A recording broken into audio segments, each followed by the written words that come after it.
Welcome back. అకుంఠిత దీక్ష దృఢ సంకల్పం ఉండాలి కానీ దేన్నైనా సాధించొచ్చని నిరూపించారు షర్మిల. కాలునొప్పి బాధిస్తున్నా మండుటెండలు భయపెడుతున్నా ఆమె పట్టుదలను వీడదలేదు. ప్రపంచంలోనే ఏ మహిళ చేయని రీతిలో 2000 కిలోమీటర్ల పాదయాత్ర చేసి తనకు తానే సాటి అనిపించుకున్నారు.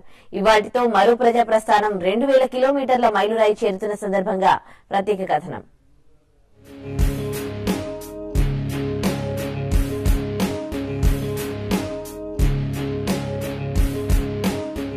ప్రజా సమస్యలపై ప్రభుత్వం అనుసరిస్తున్న నిర్లక్ష్య వైఖరి లక్ష్యంగా మరో ప్రజా ప్రస్థానం పాదయాత్రను ప్రారంభించిన షర్మిల ఇవాటితో 2000 కిలోమీటర్ల మైలురాయిని చేరుకోనున్నారు.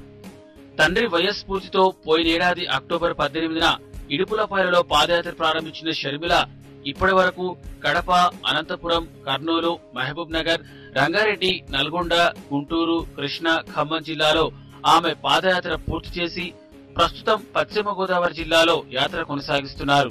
గ్రామ గ్రామాల రచ్చబండలు నిర్వహించి ప్రజా సమస్యలపై ప్రభుత్వాన్ని ఎండగడుతూ మీకు నేనున్నా అంటూ ధైర్యం చెబుతున్నారామె.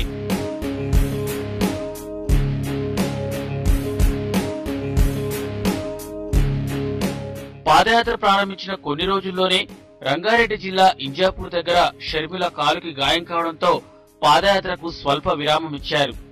మోకాలికి శస్త్రచికిత్స తీసుకున్న తర్వాత కొంతకాలం విశ్రాంతి తీసుకుని మళ్లీ పునఃప్రారంభించారు.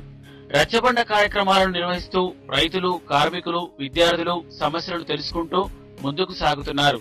జగన్ కు జరిగిన అన్యాయాన్ని ప్రజల్లో తీసుకెళ్లడంలో షర్మిల విజయం సాధించారు.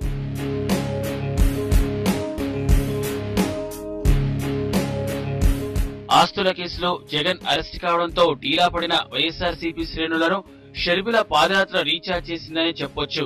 కొన్ని జిల్లాలో పార్టీ నేతల అసంతృప్తులు పక్కకు పెట్టి పాదయాత్రలో పాల్గొనేలా చేయడంతో వారిలో ఐక్యత పెంచింది. ప్రభుత్వం తీరును ఎండగట్టడంలో షర్మిల సఫలమయ్యారని, ఆమె పాదయాత్ర చారిత్రాత్మకమైనదని పార్టీ నేతలు అంటున్నారు.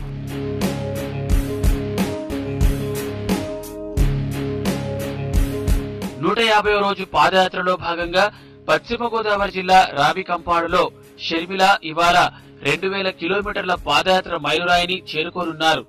పార్టీకి చెందిన ఎంపీ, ఎమ్మెల్యేలు, ఎమ్మెల్సీలు, నేతలు పెద్ద ఎత్తున రావికంపాడులో జరిగే పాదయాత్రలో పాల్గొని కీలక ఘట్టంలో భాగస్వాములు కానున్నారు. మరోవైపు రాష్ట్ర వ్యాప్తంగా పార్టీ నేతలు పలు చోట్ల సేవా కార్యక్రమాలను చేపట్టనున్నారు.